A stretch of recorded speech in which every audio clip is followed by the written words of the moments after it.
presunto, pero tiene una excavadora que le permite ir foradando por la roca.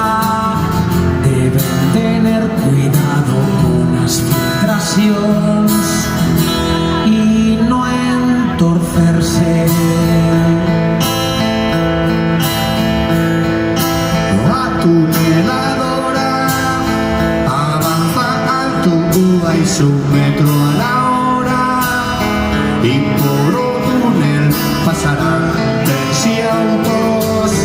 Sería imposible sin usar este maquinucio que debe de hacer mucho ruido.